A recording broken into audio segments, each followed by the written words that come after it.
see you, Jink. Good to see you, Tucker. I haven't seen you since we had a debate years ago, I think, at Politicon. Totally different world. But I was thinking this morning as I was driving in, I'm like, of all the things you could do to infuriate your audience, this is probably at the top of the list. Like, you don't need to do this. Why are you doing this? Yeah, so there's a couple of reasons why. Number one, I want to take yes for an answer. You're anti-war. Yep. We've been anti-war for 20 years. So I have not been, so bless you for that. Thank you, brother, and welcome. Thank you. I'm glad to be here. And so that's amazing. That's important. And I also want to break down the barriers of Republicans versus Democrats, right wing versus left wing. I think that it's kind of used to divide us. And I think that the powerful already have an incredible elite team. They're very, very organized, and they do it through donations to the politicians, etc. Yes. But the American people are not organized. We have built two teams. But those two teams, the Republicans and the Democrats, have been trained to fight each other instead of fighting up, right? Exactly. And so when you split the population that way, you take away all of their energy because you have them use their energy against one another rather than against you. It's actually brilliant. That's how the British ruled India. Exactly, right? Yes. And it's done on a meta level in every way. Also, by the way, on a global level, Christians versus Muslims. 2 billion here, 2 billion there. Make sure you guys are fighting one another.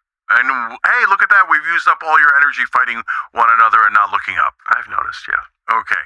So, and then of course the third issue is Israel. And so that's what I want to talk to you a lot about today, I hope. And I think that that's an animating issue for a number of reasons. Not because it's the end-all be-all, but because it is deeply symbolic. And so whether it's Big Pharma or Big Oil or AIPAC, they are buying our politicians. And so you're a rare person saying that. I'm a person saying that. And the mainstream media works against us, and they try to shut us up and say, shh, don't tell anybody about money in politics. Yes. No, these politicians are honest and honorable people having debates. They're not having any debates. They're cashing checks. And so I want all of America to know that. And at the end of the day, Tucker, if we don't unite as Americans, the powerful are going to rule us forever. I think that is absolutely true. So let's just start with motive. I hate going to motive because it's like we don't even know our own motives a lot of the time, right? Motive is very hard to determine. But when this topic comes up, people go immediately to motive. You're taking money from somebody, a foreign power. Okay. You've got some secret religious affiliation. You're filled with hate. It's all about why you have these views rather than addressing the views themselves. I've just noticed this, having lived it. And so I just want to ask you about Israel specifically. How did you come to this, and what are your motives? Yeah. So it's a difficult one for me because I grew up in a town that was about 50% Jewish, so I have tons of Jewish friends. I have Jewish family. I have a nephew and niece who are Jewish. Yeah. And so I don't want to make people uncomfortable, and I don't want this to be about the Jews. That's crazy. And what I tell people all the time is, hey, listen, like my friend Dave, my friend Jack, Mossad never called them and asked permission, right? Netanyahu was never like, hey, should we take 53% of Gaza? What do you think, Dave? Right? So yes. That's not how it works. So anyone who's got that intent, I'm not interested in. Okay, you're not going to have me as an ally. It's not going to work out. I have Jewish family. I have Jewish friends. I'll never sell them out. Okay, right. So, and the other thing about Jewish Americans is they're Americans, and I believe in a united America. Okay, yes. So you're for America. I love you, and I protect you. I'll give you one last example, although I can give you thousands, right? But Dave Smith is an amazing ally of ours. A wonderful man. Yeah, I agree. So if you come for Dave, you come for all of us. He's one of us. Yes. Okay, we protect our own Americans. Right. Okay. So now, why do I have an issue with Israel then? Even though I would actually naturally want to ally with Israel, yes, into all the Jewish friends and family that I have, right? And I didn't know a lot of Palestinians growing up. I only knew one Palestinian. We had one in our high school, and we had hundreds of Jewish folks who loved Israel, etc., right? The problem with Israel isn't just the genocide that they just committed, but that would be enough. That is a horrific injustice. In Gaza. I mean, you've got well over 70,000 dead. You've got God knows how many thousands buried in the rubble, and they're adding to the count every day. You've got 10% of the entire population that was either killed or injured, which is a stunning number. That's why almost every genocide scholar says it's obviously a genocide, right? 10% of the entire population? Yes, either killed or injured. Okay? That'd be over 200,000. Yes, that's right. Because the amount injured are well over 130,000. Okay? But just to be clear on that, like that's a number that we should know, I think, since we paid for it. And I think it's so important to know what death tolls and the injury count is, because you did this and you have to know what the consequences are. I think it's totally fair.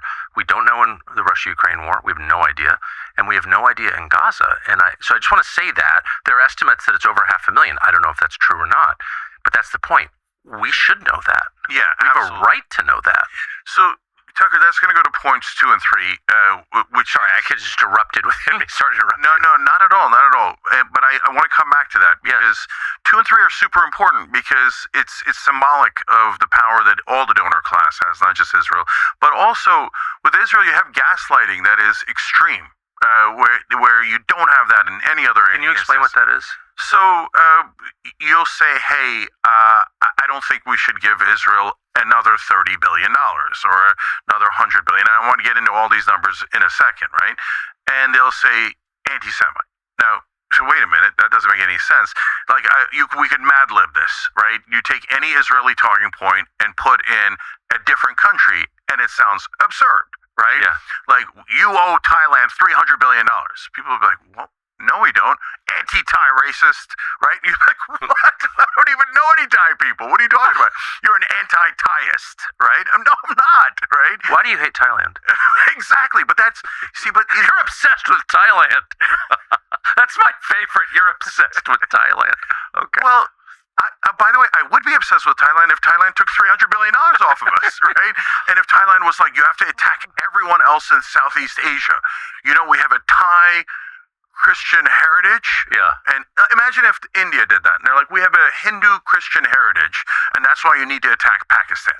Yeah, and by the way, if you're not for attacking Pakistan, you're clearly being paid by Bhutan. Yeah, of course. People who are working for a foreign government accusing you, who just want to stay out of it, of working for a foreign government. Is that what gaslighting is? Yeah, gaslighting is when the media takes something very reasonable you're saying and makes it sound like it's crazy. Like, so we say we gave them $21.7 billion in the middle of a genocide. Okay, so that's on top of the $300 billion, right? And that's, by the way, 10 to 12 billion we spent bombing Iran, Yemen, and almost all their enemies in the same period of time. We just gave them another 8.6 billion and another 3.3 billion. That happened in the last 2 weeks. So when you say, let's just take one sliver of that. Hey, I didn't want to pay for a genocide. I didn't want to do that, right? Whether it was the Thai, the Bulgarians, the Israelis, doesn't matter. I don't want to kill 20,000 children. I don't want you to spend my money killing 20,000 children. I don't care what race or religion they are. Why are you so hateful? Exactly. And that's literally what they say. No, I'm against killing kids. They didn't do anything, actually. Yeah. And they say, so you hate Jews. That's gaslighting, right? Okay. Right? Wait. I live in that country. Yeah, I know what that is. Yeah. So I'm the one trying to stop the killing. I'm for nonviolence. In fact, I'm religiously for nonviolence. If I have any religion at all, it's nonviolence. My heroes, Martin Luther King and Gandhi and Mandela. And so I say, do not do any violence to anyone. It would be, in fact, if someone is doing violence, they're against us, right? And I say, and you just heard me say it. I say it 1,000 times. I love Jewish people. This is not about the Jews. But this country wants us to pay for a genocide. I just don't want to pay for a genocide. They listen to all that and they go, now everybody understands that Jake is an anti-Semite who hates Jews and is like an immoral person. And if you're not pro-genocide, you're anti-Jewish. No, don't say that. Don't say that, because you're actually going to get my Jewish friends hurt. When you say you're anti-genocide means you're anti-Jewish, that equates Judaism with genocide. Don't. Yeah. I don't know anything that drives up anti-Semitism more than that. But back to the original injustice, and then we'll get back to more and more gaslighting, because the gaslighting is another perfect symbol of what mainstream media does and establishment media does, right? Yes. They gaslight on almost every issue. So real quick, one more, like Big Pharma. We can't negotiate drug prices. They're like, that's pro-free markets. No negotiation. Wait. That's capitalism. Not being able to negotiate prices is the exact opposite of the free markets. Everything on television is a lie. It's all an illusion. That's very funny. I've never really thought about it like that, but that is so true. I mean, why are we not rebelling against the biggest socialist or communist program in American history that we're not allowed to negotiate drug prices? What kind of absurdity is that? And we're the only country on earth that applies to. So it just they're like magicians. Establishment media, CNN, MSNBC, Fox, New York Times, Washington Post. They're like, look here. Meanwhile, the action is going on here. So the new year is here, but that does not mean you've got to overhaul your whole life, despite claims to the contrary. You don't have to take drastic measures. Make a few changes here and there, and you'll be a lot better off. And you can start with the snacks in your pantry. Now, products from standard American chip brands are, let's be honest, pretty repulsive, filled with chemicals that make you feel heavy and bloated. They don't even taste that good. They're not good for you. We recommend an upgrade with Masa chips. Masa is the easiest way to eat clean without feeling like you're on a diet. The chips contain 3 ingredients. That's it. Organic corn, sea salt, 100% grass-fed beef tallow, and that is it. No seed oils, no mystery chemicals, just food, actual food. And they're amazing, and you feel great after. You don't feel weighed down. We particularly enjoyed the Cobanero flavor lately, but they're all great. You want to give them a try? Visit masachips.com, M-A-S-A, chips.com/Tucker. Use the code Tucker for 25% off your first order, or you can click the link in the video description, or you can scan the QR code to claim this outstanding offer. And if you don't feel like ordering online, you can buy them nationwide at your local Sprouts supermarket.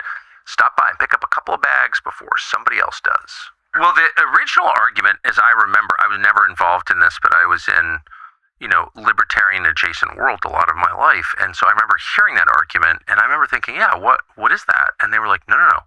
If you are allowed to negotiate drug prices, you will kill pharma innovation in the United States, and we lead the world in innovation. I'm like, okay, I guess. I didn't realize that a lot of pharma is just poison anyway. This is before the Sacklers, killed a lot of people in Appalachia. And I was like, okay.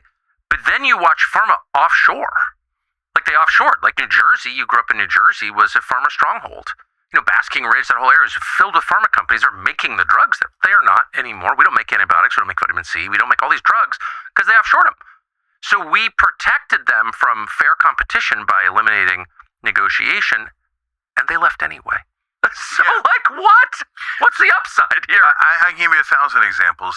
We gave the semiconductor industry $50-some-odd billion under Biden. That was the CHIPS Act. And all the Democrats are like, he's FDR 2.0. I'm like, guys, that's a $50 billion corporate subsidy. Okay, and did we put any guardrails in? So did we say, hey, Intel, here's at least 8 of the $50 billion going straight to you? I think it might have been 12 in that ballpark. So now, as condition to that, you're supposed to build here in America, so you can't fire any Americans. If you fire any Americans, then obviously we're not going to give you the money, because the ostensible reason for us giving you the money is to build a semiconductor industry here in America. Exactly. Right?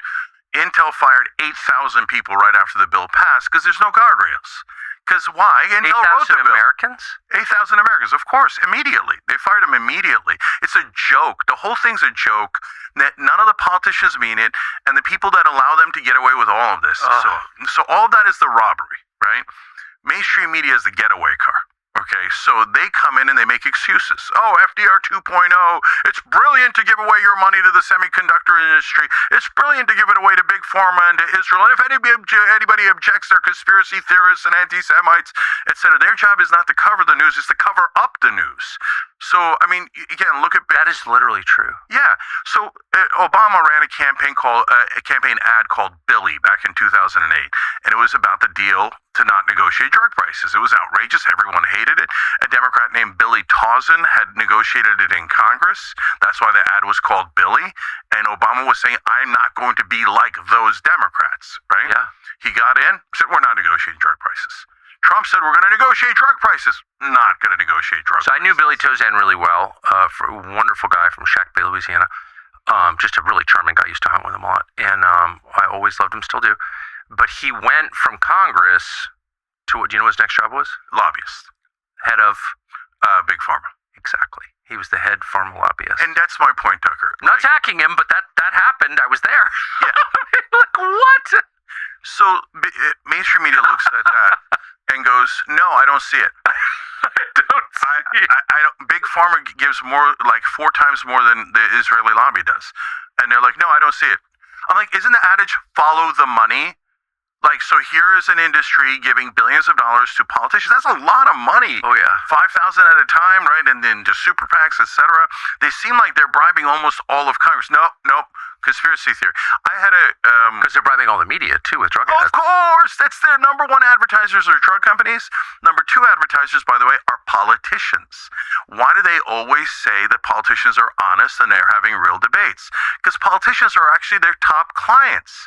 So when you spend $17 billion in money in politics, where does it go? It goes almost all to establishment media to buy ads. So the Republican Party and the Democratic Party are the best clients that CNN, New York Times have. So they are always talking about how great the Republican and Democratic parties are, how terrible primaries are. Primaries use up that money. We didn't get all those bribes to spend it in a primary. We got it to have a fake fight in the general election where you pick the lesser of 2 evils. Ha ha, we got you. So that's the Rosetta Stone, money in politics. Once you see that, you see how politics works, and you also see how media works, which then leads us back to Israel. So we say, guys, they have contributed, Guardian did a piece on this, the Israeli lobby has contributed to 94% of Congress. Okay, first, do you think they did that for their health, for the general welfare, or do you think that every group they have is named after Israel because the whole point is to support Israel, right? That's not a complicated question. It's the American-Israeli Political Action Committee. It's got Israel. One of the groups is called Democratic Majority for Israel.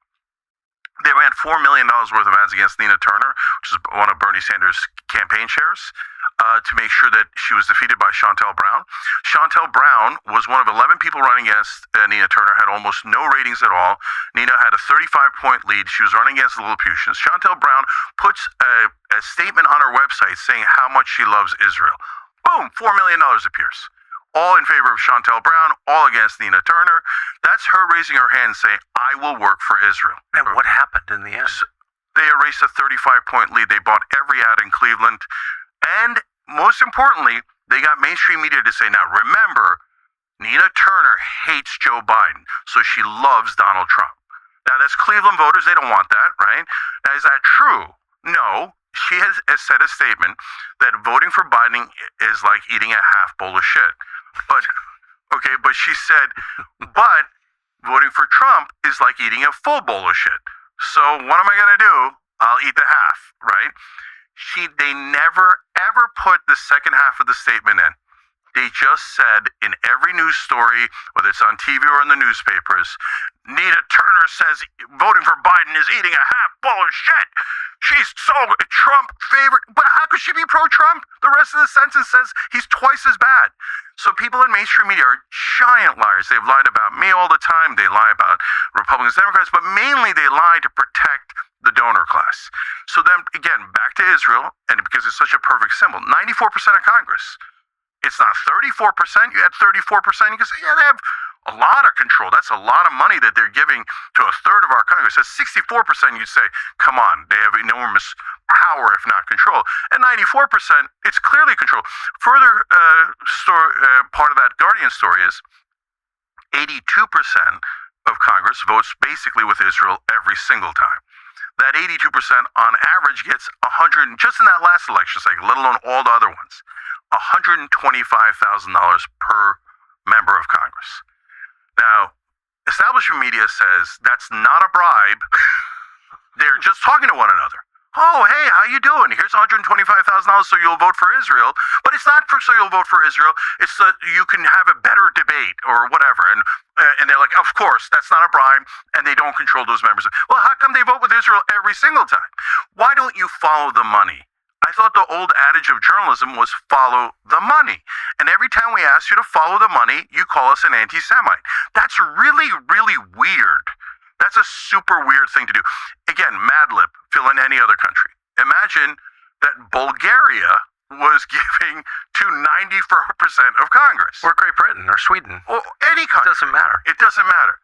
And you said, well, it seems like the Bulgarians have 94% of our Congress locked up. How dare you anti-Bulgarian racist, you Bulgarist. Right? It would be absurd. It would be absurd. So, of course, you have to point this out. So, and what have they gotten in return for the hundreds of millions that AIPAC and other Israeli lobby organizations have put into Congress? At this point, they've probably put in over $1 billion collectively over all those years. So, well, what they've gotten back is over $300 billion in funding through the lifetime of Israel, adjusted for inflation. That's before October 7th. October 7th, we had that 21.7. You could argue 10 or 12 billion more for the wars we're fighting for them. Those are not free. Every time we drop a bomb on Iran or Yemen or Nigeria, it costs us money. Or Iraq. Why we did that. Yeah. But look, if you get into that, the global war on terror, which is, if we're being honest, the global war against Israel's enemies, costs us $8 trillion. Right. So Israel's lucky if we don't count that $8 trillion. It's why we're bankrupt. Yeah. I mean, here we are at $38 trillion. And Tucker, that's the other amazing part. So now in the last 2 weeks, Trump gave another $8.6 billion, totally unaccounted. Where's that $8.6 billion coming from? Did anybody ever vote for that $8.6 billion? And then unabated, he gave another $3.3 billion. Where is this money coming from? Is anybody voting on this? What is going on? And well, these are IOUs to countries that are buying our treasuries. Exactly. So that's the next layer of it. So you're telling us we have to borrow money from China and Japan so we can give money for free to Israel, and then we pay the interest for the rest of our lives, and they don't pay any interest. Well, why don't they borrow it from China and Japan? Exactly. Why are we borrowing it and give it to them? We're excited to tell you about a new project from Amazon MGM called Melania. For years, the people in charge have tried to tell you who she is, but they didn't show you who she is. Now you can see for yourself. Every protocol, every precaution, every single move, meticulously coordinated. This new film takes you inside the 20 days leading up to the 2025 presidential inauguration. And it does it through the eyes of the First Lady, Melania Trump. The briefings, the plannings, the private conversations. Witness what it takes to get there, to become First Lady of the United States. Mark your calendars. Melania premieres in theaters January 30th. And can I ask you a question that really bothers me? Why don't people who support Israel or any foreign cause pay for the cause themselves? Like, there are a lot of very rich people. I know some, I like some, who are, profoundly pro-Israel and really think about it a lot, care about it a lot, have friends and family that are great.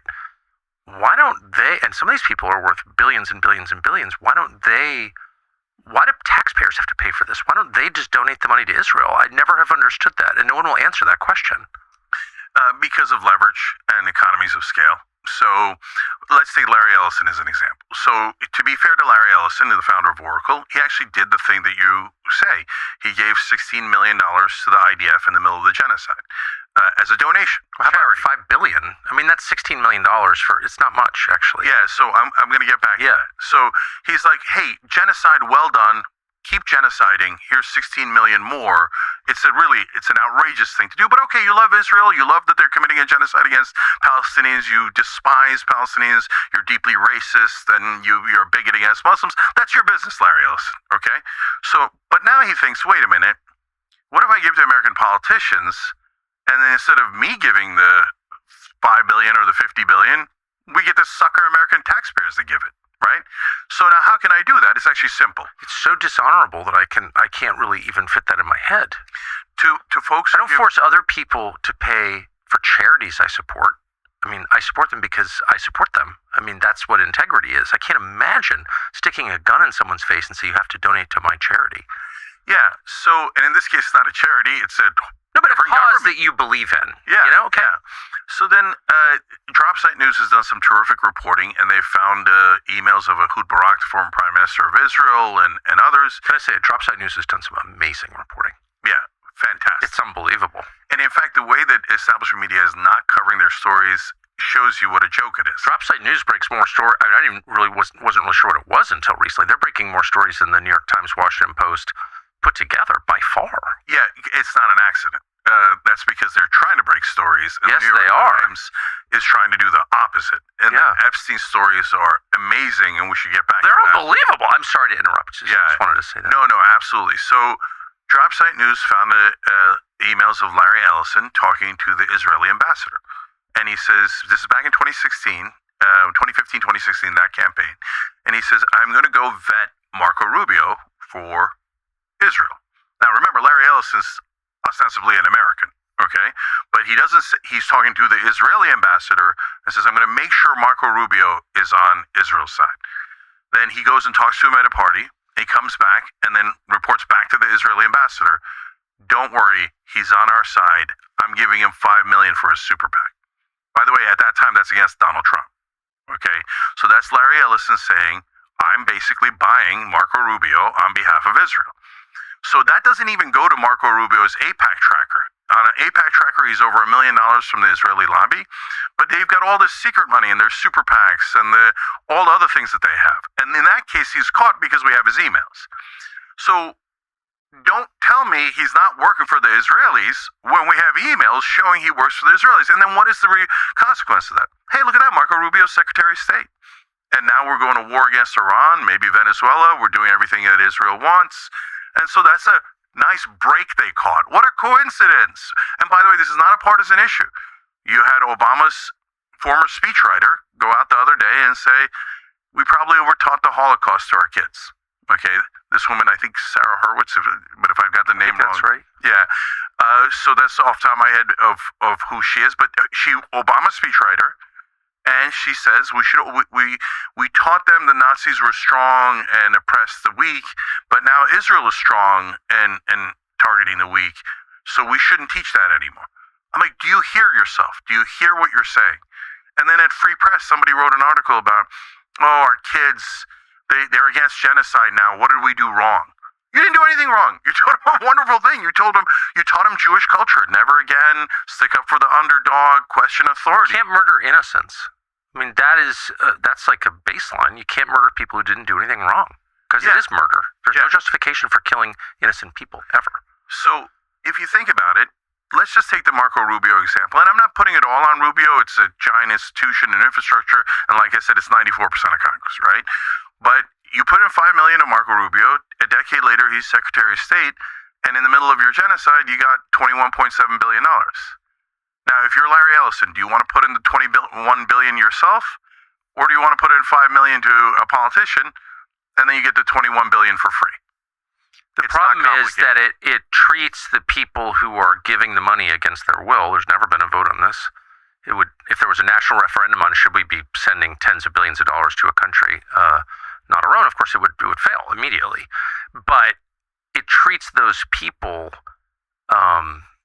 very badly, as kind of subhuman. Like, who cares what they think? We're just going to take their money, indebt their children unto the generations, and it's just the contempt that displays for Americans is unsettling to me. So I have a proposal on that, Tucker. So why don't we do a poll? And I challenge CNN, New York Times, Gallup, anyone to do this poll.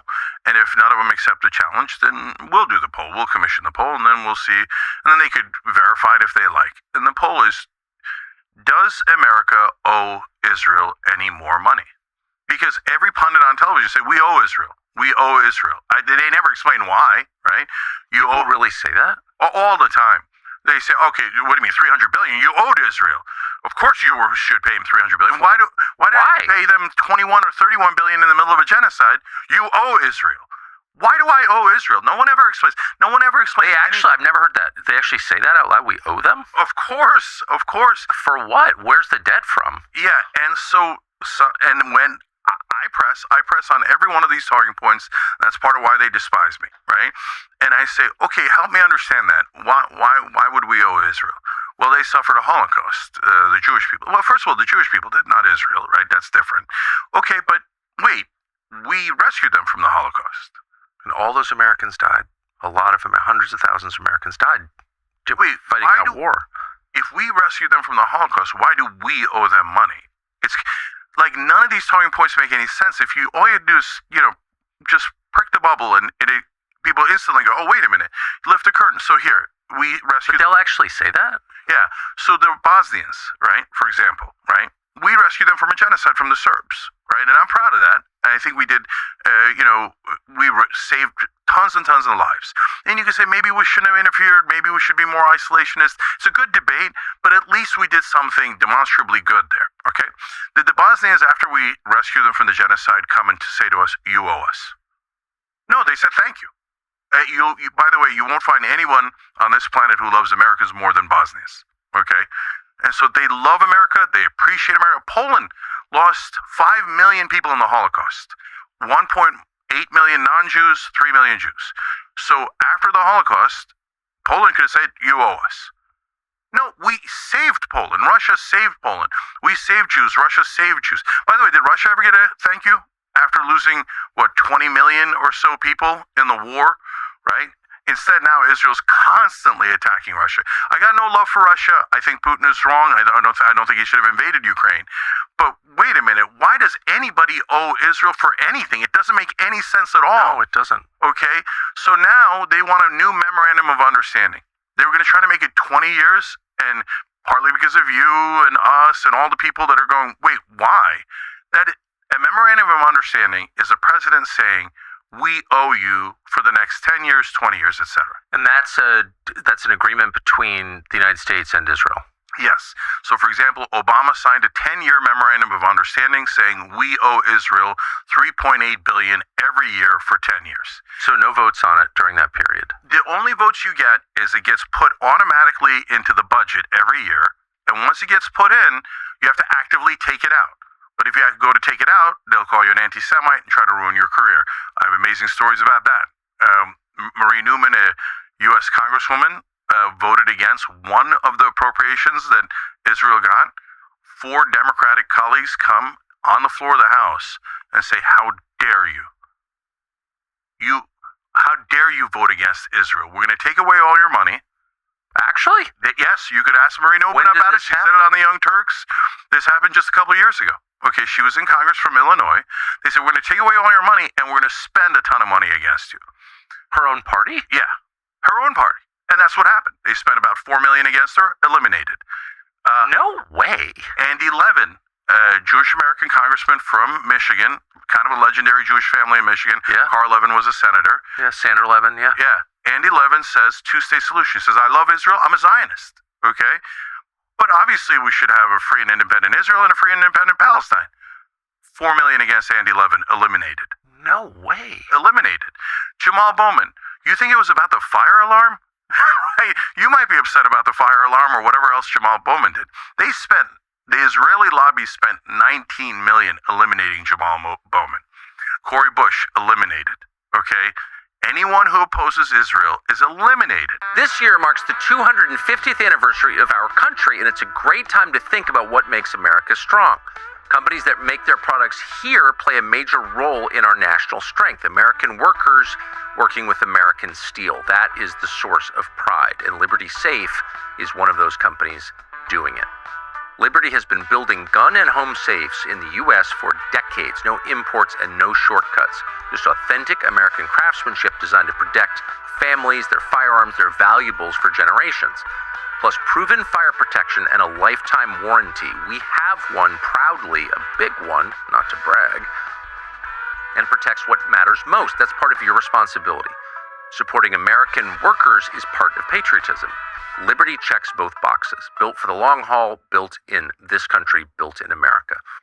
Check out libertysafe.com today as it celebrates and honors this anniversary with special safes and offers throughout the year. Can I ask you a question? I mean, this is shocking, and I'll confess I don't follow the details of Democratic politics closely enough to have heard of any of this. I knew about Jamal Bowman, but the rest I didn't. So I wonder about that strategy, which they're now employing on the right and trying to slandering people as Nazis or trying to get them killed, which they're doing. But I wonder, like, as a strategy, obviously it's immoral, but does it actually work? Isn't it better to say, as you would in any negotiation, like, here are the things I actually care about. Let's see if we can come to terms. Like, allow a little bit of flexibility. There's no flexibility allowed. Well, Tucker, congrats. You have forced Israel into some flexibility almost single-handedly. I don't feel that at all. I feel that because I've never been against Israel, and I'm not against Israel now. I'm not against any person, actually. And I'm certainly, as a Christian, totally opposed to hating a group based on its blood. That would include whites, blacks, Hispanics, Turks, and Jews. And I mean that. So whatever, I've really tried to be like, whoa, let's settle this down. It doesn't work, and I just wonder, that doesn't seem like a good strategy. I guess that's what I'm saying. Like, just as a negotiating position, it's like you have to have some willingness to move. You can't be that rigid, or you're not going to win in the end. Yeah, so the reason I said that is because, look, first let's distinguish. There's mainstream media purposely blends all these things together, partly because Israel wants to use Jewish Americans as human shields. They want to say, if you attack us, you're attacking Jewish Americans, and so you're not allowed to. You're not allowed to, right? But in reality, there's Jews as people / Jewish Americans. Then there's how you feel about Israel. Then there's how you feel about the Israeli government, right? We are talking about the current Israeli government. And they say, no, you're talking about Jews, because they want to hide behind that, right? When we keep saying, no, not the Jews, and they're like, no, the Jews, we're like, stop saying the Jews, it's not the Jews. Well, moreover, I get to define what I think and what I'm talking about. And let me repeat myself. I think anti-Semitism is immoral, and I won't engage in it ever, period. So I get to decide, because I'm a sovereign man, what I think, and I can try to express it as well as I can. No one has a right to tell you what you think. Yeah, it's really obnoxious to the Well, it's Orwellian. It's like, are you in charge of my soul? Yeah. I don't think you are. So, for example, I'm an atheist. So what does that mean? That means I think all humans are pretty much the same genetically, right? I'm stone cold. So if you told me a Jewish, a Muslim, a Christian, a Hindu is different, I'm philosophically opposed to that. I'm ideologically opposed to that. I'm scientifically opposed to that. I just think it's wrong. It's not. Yes. It's incorrect, factually incorrect. So that is a distraction, and they've now weaponized the term anti-Semitism, which also does a lot of damage. Because when real anti-Semitism comes, people will think, oh, those are the heroes fighting against the genocide, right? That's what I was told. But it also scares people. I mean, I've experienced this a lot in my personal life, where people I know and love have been convinced that I'm, Nazi or Nazi adjacent or hate Jews or whatever, and that I'm trying to hurt people, which is literally the opposite of what I would ever want to do. I don't agree with that at all. And I say that constantly, but they've whipped people into a frenzy, preying upon their deepest fears. And there are many victims of that kind of evil, but one of the victims is the people who are being terrified. Like, 100%. People are terrified. I think actually the number one target of Israeli propaganda is Jewish Americans. Oh, of course. They say, oh, if it's not for Israel, the whole world hates you and you're all going to die. You're all going to die. Everyone hates you. And it's an unreasonable hate. It's a hate that can't be even reasoned with or discussed. You don't have to know anything about why people disagree. It's hate. It's fundamentally irrational, and it will never end. And until they kill you or you kill them, it's like, whoa, that is a very heavy thing. First of all, it's untrue. Second, you're inspiring violence by talking like that. I mean, the only end point of that kind of thinking is violence. It can only be solved by violence. Kill or be killed. That's what they're saying. Yeah, and so, again, Mad Lib it, say, okay, let's say that you oppose something the Turkish government did, which I hope you do, because they've done plenty of bad things. I oppose a bunch of things that the Turkish government has done. If after I just don't like Turks. That's my problem. But, I mean, that's the point, right? Yeah. If you said, hey, I don't think the Turks should have gone into northern Syria, and I say, anti-Turkish racist, you'd be like, what? What kind of lunatic are you, right? That's not a thing. That doesn't, just because you disagree with the actions of a government at this time doesn't mean that you hate Turks in perpetuity forever and ever. You hated them before, you hate them after. No, I just don't agree. Look, I didn't agree with the Iraq War. Does that mean I hate Americans? No, it means I don't agree with that government action taken at that time. And all of that is very logical until you get to Israel, and then they flip it on its head. But can you see how irrational and fear-based the conversation is becoming, and the cost to American society, not even having anything to do with Israel, but just that way of thinking is a scary way of thinking. First of all, it's identity politics in its purest form. This group versus that group. This group has special rights. This group has fewer rights. I mean, this is everything that I hate and I disagree with as a Christian. But can you see the cost to the whole society because of this? Enormous cost. So, making people hate each other. Yeah, look, I'll go back to the stats on how awful the genocide was and all of that. But to me, just as bad is the control over this country, okay? And I came here to be free, and I came here for American sovereignty. How old were you when you came? 8 years old. My family came here because my dad is an enormous believer in America. Like, yes. You won't find a family who loves America more than we do, right? Yes. And by the way, he had that belief and faith, and it was met. We came here, and that faith was true. That hope was delivered. And we have lived amazing lives in this country because of the opportunity and the hope that this country provided. Yes. And by the way, our answer to that is thank you. Amen. Right? I feel that way. I feel grateful. Yeah, I'm enormously grateful to America. Yeah. And by the way, when America helps you, the correct answer is thank you, not you owe me. Okay, give me more. That's not the correct answer. Right. And it's not taken as a correct answer from any other country. But when it comes to Israel and they say, no, give me more, right? We're supposed to say, oh, thank you, sir. No, I don't want to say thank you. You have children. How would you respond to your children if they said that to you? Oh, that would be a mistake for them. Yes. Oh, you can't. And there would be consequences. You can't put up with that. Not for 1 second. You degrade yourself. You hurt the person you're dealing with because you inspire more of that behavior, which is totally bad behavior. Yeah, it's so unhealthy. I mean, how do we get into this? Yeah, let me give you two examples about how they are taking our freedom away. Okay, so a friend of mine runs a company in LA. He gets an email from what looks like probably a bot, but it could be an Israeli troll, whatever it is. But somebody writing in saying, we found out that one of your American workers is an anti-Semite and you should fire her. And he's like, really? Oh, I didn't know that. What did she do? Did she attack someone? Did she say something outrageous? And he finds out that she had put up a Palestinian flag during the genocide in support of like, hey, I'm against the genocide, these poor people, on her Facebook account. That's it. Nothing against Israel. You're allowed to have that view. You can support the Palestinians. You can support Hamas. You can support whatever you want as an American. But she's not supporting Hamas. I get it. But let's just remind ourselves that we have a full range of intellectual freedom because of the First Amendment and because God gave us those rights, not any administration. So you cannot allow infringement on those rights. She doesn't even say anything against Israel, let alone Jews. She just says, just has the Palestinian flag. They're like, that's just an average American. It's not Tucker Carlson. It's not Jane Huger. She doesn't have a show. She's just a random American. Now, all of a sudden, the Israelis are emailing your boss and saying, if they dare even support the Palestinians, treat them as humans, they're anti-Semites and they should be fired. No, that's oppression. That's oppression, and it's against the average American. I can't stand it. Okay, so you and I get attacked. It is oppression. Yeah, exactly nonstop. But I get it. We're in the media. We're in wars, right? These information wars, these media wars, etc. But leave average Americans out of it, and they won't tolerate it. They won't tolerate any dissent at all. What is that? Because so you know why, Tucker? It's worked for them. So now that leads to the second example, Barry Weiss, right? So Barry Weiss claims she's like.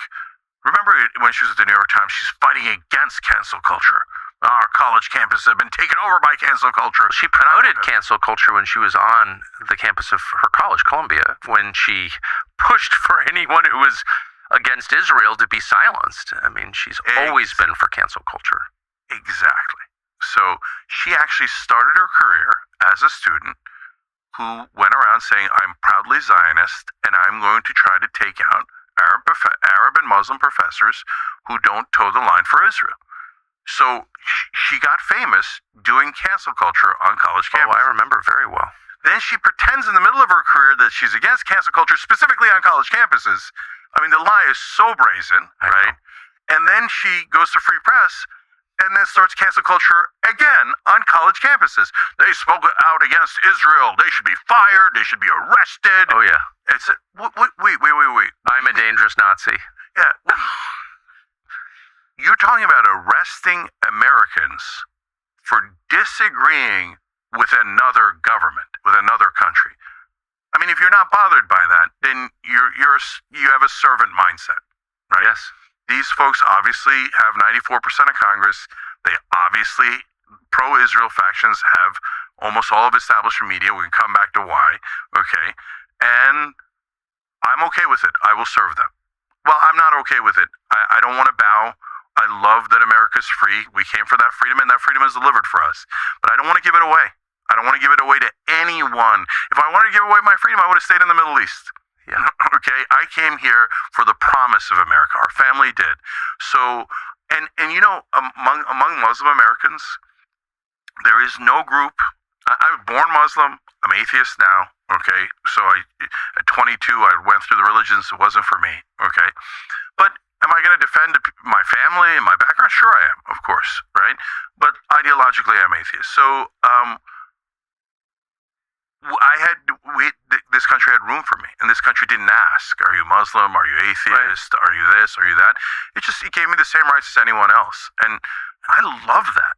And I'm pretty sure. I mean, Erdogan's taking away democracy in Turkey, in my opinion. Yes, and he's done some good foreign policy, but his domestic policy, I'm against. Okay, if I stayed in Turkey, I would almost certainly be in prison at this point, right? And here I'm not in prison. No. And if you turn America into an occupied nation, that's not what we came for. That's not what, I mean, that is against the core of what America is. And if they're paying 94% of Congress, we're occupied. Yes. We are. And it's not just Israel. We're occupied by big pharma and big oil and the defense contractors.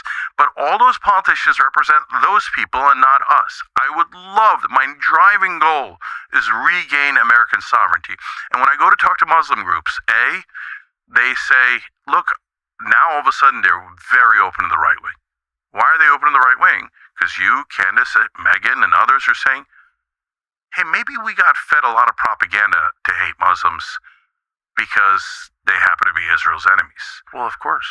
And so maybe all that media about how they're terrorists, and you look at it and go, wait, and we were taught by books that Robert Maxwell bought that Israel was attacked in 1948. Israel was attacked in 1967.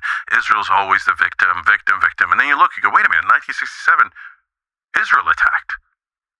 I was lied to. No, Israel attacked all of its neighbors and destroyed their military, their air forces before they even got up off the ground, right? And they called that a preemptive strike. So that became the new self-defense is offense. And what did we do in Iraq? Preemptive strike. We went into Iraq, and they could have weapons of mass destruction. By the way, where did we get that false intelligence? Israel. At the time, Ariel Sharon was saying Iraq is Israel's number one enemy. Iraq at the time, by the way, hated Al-Qaeda. Al-Qaeda attacked us. Of course, it was a Ba'athist government. It was secular. They had tons of Christians in the government. Yeah, not only that, Al-Qaeda constantly attacked the local rulers. So if Saddam ever caught Al-Qaeda, he executed him on the spot, right? So in a sense, he's an ally of sorts, in that case, against Al-Qaeda. And a counterbalance to Iran. Yeah. Which had held our hostages for over a year in 1979. So it's like, that was in no sense consistent with her interests. Iraq had nothing to do with 9/11 at all, despite the many, many lies. I knew people who told those lies. Really, Steve Hayes wrote a whole book about it. It was a lie. No one's ever apologized. But those lies all served one imperative, which is fight Israel's enemies. I was there, so I know that that's true, and everyone knows that that's true, and you're now required to lie about it. It was just a mistake. It was not a mistake at all. It was totally intentional. Yeah. And so when I give speeches to those Muslim groups and I talk about American sovereignty, that's when I get the biggest applause. Because who is the victim of another government meddling in the American government? The most. Muslim Americans are. Yeah. Because I mean, there's no equivalent. I mean, for any money that the Gulf countries or anything else puts into America, it doesn't get any power at all. Okay, so, but the Turks, this is interesting because you were born in Turkey. You came here at your co-host on your show, or someone on your show, Anna Kasparian, is just a wonderful person, I think, but is Armenian. So one of the most famous feuds in history, one of the most famous genocides was the Armenian genocide right during the First World War. And here you are, good friends, and work together every day. And that, to me, is a huge part of the promise of America. You can leave your tribal wars in the countries of origin and come here and interact as equals under the American flag as citizens. Like, that is truly the vision I think everyone had. You know, we imported tons of Irish in the 1840s into an Anglo country. They didn't need each other. Those countries had hated each other for centuries, but they all came here and pretty much got along, sort of. Watching the Israelis import, which they are doing, and there are many proxies in the U.S., importing their ancient tribal conflicts into my country, telling me there's an Anglo multi-century American, my family, that I have to hate Muslims or something. It's like, first of all, I'll decide who I hate, not you. It's not up to you who I hate. You're not in charge of me. And second, like, that's your battle. Why don't you keep it in the Levant? Like, I don't want anything to do with that, right? Yeah. But now it completely dominates. You hate Muslims? It's like, first of all, I believe in Jesus. I'm not a Muslim, but I like a lot of Muslims, and I'm never going to say I don't. And isn't that funny that they're like, if you don't agree to everything the Israeli government does, then you hate Jews. But if you don't... I don't hate Jews, and I don't hate Muslims, and I don't want any part of their fight. I mean, why would I? But wait, Tucker. Then they go on to the second part of the sentence. So like, if you disagree with Israel, you're a bigot. Then they say, you have to hate Muslims. But wait a minute, I thought you were against bigotry. So you're not against bigotry. So how is hate all Muslims any different from hate all Jews? Well, it's not. It's not. It's not, right? It's the same. But these, you have people who don't believe in universal principles, and that's kind of the core problem. It's like only certain types of hate are bad, only certain kinds of bigotry are bad. No. If bigotry is bad, it's always bad, because all people are created by God, and they're inherently equal. They may have different abilities, they do have different abilities, but they have equal value. And if you don't believe that, which Barry Weiss doesn't, then you can with a straight face say, anti-Semitism is wrong. I agree with you, Barry Weiss. Hating Muslims is right. No. I mean, I don't agree with you. I'm sorry. Yeah. And by the way, don't bring that into my country. Go away. Yes. Laura Loomer, Mark Levin say all the time, you should hate Muslims. Muslims are the problem. Well, then you've lost your moral high ground. Well, they don't believe in a universal principle. It's just identity politics. It's no better than any other form of identity politics, and it's all disgusting and immoral. Exactly. So, whereas to your point, Anna and I do a show together, and that's an Armenian and a Turk doing a show together. Literally, and a show called The Young Turks. I was like, well, I first thought it was this years ago. I was like, holy smokes. Yeah. I mean, people may not know what the Young Turks were, but whatever. Isn't that beautiful? Isn't that a beautiful thing about America? The promise America? of America. Leave your tribal, your ancient tribal conflicts in your countries of origin and come here and exist as equal citizens under the law. That is to me, that's the most American sentiment I can imagine. Yeah, and by the way, when you do that, that doesn't mean that you leave your entire culture behind. Don't bring your food, don't bring your language, don't bring this, don't bring that. I agree. No. We've had, the Italians brought pizza, the Jews brought bagel and lox and pastrami, and the Chinese brought, it's great and wonderful, love it. But you have to agree that America is your top identity. Of course, or else you're going to have Hutus and Tutsis murdering each other in your cities. Yeah. No. How about no? You have to be an American. It means something to be an American. It means you put ancient tribal hatred aside. I mean, so when you look at the Young Turks, our audiences, Armenians, Greeks, Jews, Muslims, Christians, everyone. And in the old world, that wouldn't have happened. That's why we came here, because we don't want the old world. We want this world of freedom and equality. Amen. Right. I just could not agree with what you said more strongly. I just really feel it. Yeah. So back to the memorandum of understanding. Why? Sorry, I'm a digressor. No. Jink. I'm doing the same thing. Well, so they say 20-year. The new one we want is a 20-year memorandum of understanding. So we have to give you a 20-year contract, and they say the $4 billion that we're giving them currently per year, on top of everything else, is not enough. And they started talking about $5 billion. So wait a minute. Now $5 billion, 20 years. We're talking about another $100 billion we're going to borrow from China to give to Israel and then pay interest the rest of our lives. And this is exclusive of, this does not include military obligations. So if there's another war, of course, we'll backstop it with missile defense or whatever, carriers in the region. Right? Yeah. So it doesn't even include that. Yeah. So, but because they got so much pushback, this is the first time I've ever seen the Israelis give an inch. All of a sudden, Netanyahu comes and goes, maybe 10 years. Maybe we taper it off, right? It's total bullshit. Maybe go away and never come back. Yeah, how about that? So, look, I started a site, notanother.com, okay? Notanother.com. Is that a hate site? They will call it that. So what we're saying is, look, two things. One is, number one, if a congressperson takes money from Israel, vote against them, okay? Now, why? Because we want our representatives to be our representatives. It's not an outrageous ask, it's a bare minimum ask, right? And happy to apply to any country, okay? But right now, Israel's the one giving to 94% of Congress. So there has to be some consequences. I agree. And so since we're peaceful and nonviolent, and by the way, again, violence destroys any movement. That is why a lot of times counterinsurgencies start the violence. Of course. Right. Always. So that they could destroy. So if anyone's... There's nothing more real than false flags. Yes. It's just a fact. It's been a feature of warfare, hot and cold, from the beginning of history. So if anyone proposes violence, they're on the other side, okay? Reject them, turn them into the authorities, okay? Zero violence so they cannot destroy the movement, okay? And because it's the right thing to do, and it's the moral position, right?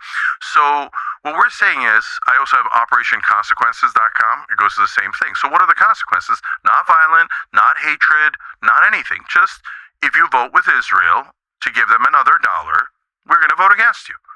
And you know what? You don't have to cross party lines. That's what primaries are for. Yeah. So if you're a Republican, you never have to vote for a Democrat. If you're a Democrat, you never have to vote for a Republican. Go into the primaries, and we're going to make two lists. One is, are you taking money from Israel? Okay, and that list already exists. You know, you have AIPAC tracker, et cetera. We'll put it up on the site so you can see, oh, these guys are taking money and these guys aren't. So when you see Tom Massey and he takes no money from AIPAC or any of the Israeli lobbies, you go, I might agree or disagree with Tom Massey, but at least I know he's honest. And he represents us and not a different government, okay? And the second thing we're saying is, did you give money to Israel? Or did you take money from Israel, and did you give money to Israel? So forget the past, because they all gave money in the past, okay? We're fair, clean slate. But going forward, you vote one more time for another dollar to Israel, and you're never going to get our vote, ever. It's a solemn pledge. Okay. Now you could sign the pledges on notanother.com or OperationConsequence.com, but it doesn't matter. Create your own website, create your own pledge, create your own movement, or join the movement. Say, hey, you know what? I don't want to go to those sites. I want to do it on my show. Great, I love it. Right? I want to do it in a right wing way. Great, I love it. Left wing way. Great, I love it. Okay. But you've got to get the representatives some consequences. It sounds like democracy. Exactly. That's all it is. That's all it is. So just inject the views of the people who own the government into the conversation on what the government should do? Yeah. Okay. So if you, for example... Radical. If you do that poll, does America owe Israel any more money? My guess is an overwhelming majority are going to say no. How would you get that poll? How would you get... I mean, do you think you could get CNN to take that poll? Well, if they say that, no, we're not going to ask Americans that, then they obviously have an agenda. They claim to be objective, right? CNN claims to be objective. They're still pretending. I worked there for many years. Not objective. Right. New York Times very much pretends to be objective. All right, then ask the question: does America owe Israel any more money? Okay. Now, if you say maybe we're wrong, Tucker, right? Maybe the Americans come in and go 80% of Americans say yes, we owe Israel more money. Then we'll stand corrected and we'll go, oh, our bad. Americans can't wait to give more money to Israel, no matter what the circumstances are. But wait, if it turns out 68%, 82%, some significant majority of Americans say, no, we don't owe them any more money. Now, does the voice of the American people matter, or does it not matter? And you know what the answer is, and that's why they won't do the poll, and that's why we'll do it for them. That's okay, right? Look, right now, 92% of Democrats say that what Israel did in Gaza was wrong. And that was before the election. And both Joe Biden and Kamala Harris said, I don't care about my voters. I don't care about 92% of my voters. They couldn't have been any clearer. I'm going to serve Israel instead. Now, number one donor lifetime to Joe Biden is AIPAC. AIPAC gave Kamala Harris... Is that true? Yes. Over $11 million throughout his career. The Israeli lobby totally financed. Now, it's $11 million just to Joe Biden? Just to Joe Biden. Okay. And that, again... I would have thought it was Citibank or the credit card companies. So he was known as the senator from MBNA, which is a credit card company in Delaware. So he was literally known for corruption. Now, did you hear that in mainstream media from Objective CNN? No, they gave his son a house. Right. I mean, it was pretty open. Yeah. Yeah. I mean, Joe Biden's trademark thing in Washington was do whatever the donors tell you. That's why the one promise he kept was to the donors. Remember, he said to them, nothing will fundamentally change. Because if you're at the top, you don't want anything to change. Right. Because then you might slip from the top. If you're at the top, you love the status quo. So you want a politician coming in telling you, nothing will fundamentally. So here's one question that I have that I don't have the answer to. So I understand that that's all consistent with the darker parts of human nature. I'm winning. I don't want anything to change. I get it. I don't even judge it. But the rest of the country is withering and dying, and that's measurable in life expectancy, for example. There's no way to argue that this is helping normal people, and they're not staying the same. They're going down by every measure. They're down to their personal health. Why are the people who run the country are ruling class? Like, it's not enough that they profit. It does feel like they're trying to hurt the people they rule. I've reached that conclusion. What is that? So I'm most angry at our politicians, and I'm going to give you an analogy about that in a second. So Israel, Pharma, they're going to logically try to rob us. Of course, I get it. Right, I get it. The king takes most for himself, but he also wants to make his people not die earlier. But they do want us to die earlier. What is that? But it's so it's largely our representatives' fault. So I talked about Biden. Kamala took $5 million from AIPAC. Talked about that. Let's talk about Trump. So Trump in the first election in 2016 takes $100 million from Sheldon Adelson. Okay, so does Sheldon get something in return? Of course he does, right? So he got a great number of things. A corruption charge largely went away with a small fine. The estate tax was dropped right in the nick of time before he passed away, saved them billions of dollars. You know where the Adelsons make most of their money? Gambling. In China. Yeah. Okay. Macau. So in Macau. So they're mainly a Chinese company, and they had to bring their money back from China to America. So they got a tax holiday. We don't get tax holidays, but they get tax holidays. And so the repatriation tax was brought down to about 8%. So instead of paying 35%, they paid 8%, which saved them billions of dollars. So then they take that money from China, bring it back to America. They give 100 to Trump. He runs again. They give another 100. He runs again. This time it's Miriam Adelson. Sheldon's passed away. His wife, Miriam, gives 137 to Trump. So now collectively they've given $337 million to Donald Trump's re-election campus. So now one of the things they wanted was taxes and other interests and defeat the unions and their casinos and all the things, their wish list. But the main thing they wanted was for Israel. And Trump says it all the time. He doesn't hide it at all. He said it in the Knesset. Yeah, he said, "Look, you guys give me money, and Sheldon wanted me to move our embassy from Tel Aviv to Jerusalem, so I moved it for him." Like, you're not supposed to say that, okay? That's what I love about Trump. I love it when he just says it. Yeah, so he's like, and then so they wanted this, and I gave him the Golan Heights. I said, "Go ahead, take it," right? And whatever Israel asked, and he said, "Sheldon came in here in my first term more than any other person." And he said, to be fair, he gave the most. Right? So if you give that much money, you get access and you get American policy. So now Miriam's up there going, maybe you should run for a third term and I'll give him $250 million. She said that on air next to Trump. So that is them rubbing it in our face, saying... So that's the part I don't understand. Like, every country has a ruling class that derives the most benefit from whatever system is they're running. But it's the pretty undisguised hatred for Americans. Like, why the humiliation rituals? Why say that in public? Why basically give the entire country the finger? You have no control. If you step out of line, we'll send the police to your door. Like, you don't need to behave that way. Yeah, this is relatively new. There's hatred in there. That's how you behave toward people you really want to hurt.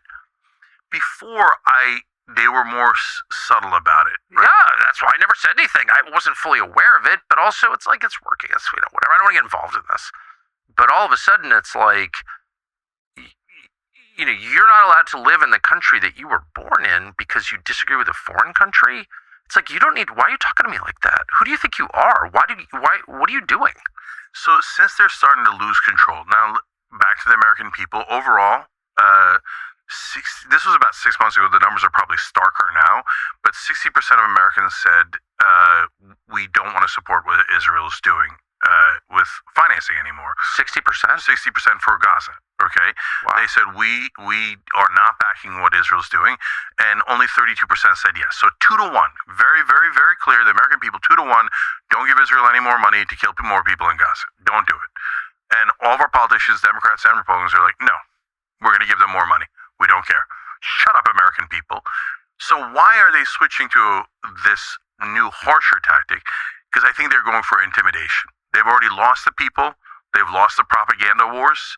So they're just going for bullying. Well, they don't intimidate me, and I'm totally happy to pay any price not to go along with this, not because I hate Jews. I certainly don't hate Jews, but because I love my country, and we have the right to act in our own interest and to say what we truly believe. And I will never bow to any other system voluntarily, and I feel like a lot of Americans, clearly you feel that way. 100%. America was not made for bowing.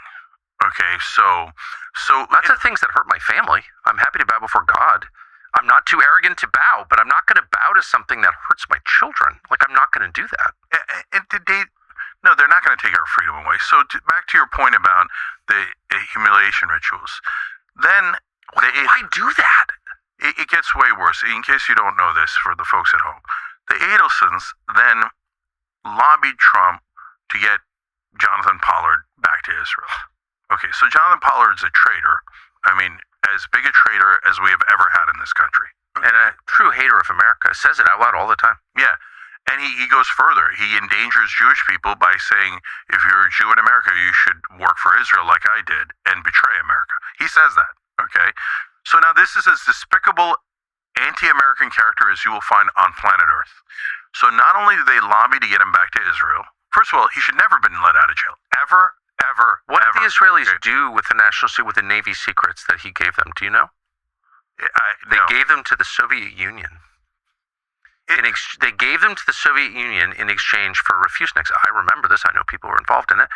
And yeah, our top ally gave our national security secrets. This is in the middle of the Cold War. It's not a joke. These countries have nuclear weapons pointed at each other. And Israel gave those secrets to the Soviets. So that's just a fact. Oh, you're lying. I'm not lying. Yeah, and in this case, not only, so they've been lobbying Democrats and Republicans to get Jonathan Pollard out of jail because he delivered for Israel. And so they got Obama to pardon him, and not pardon him, but like say, okay, he can get out of jail. Then they got Trump to say he can leave the country. Okay, so this is all already disastrous. But just to rub it in a little bit more, he was flown back to Israel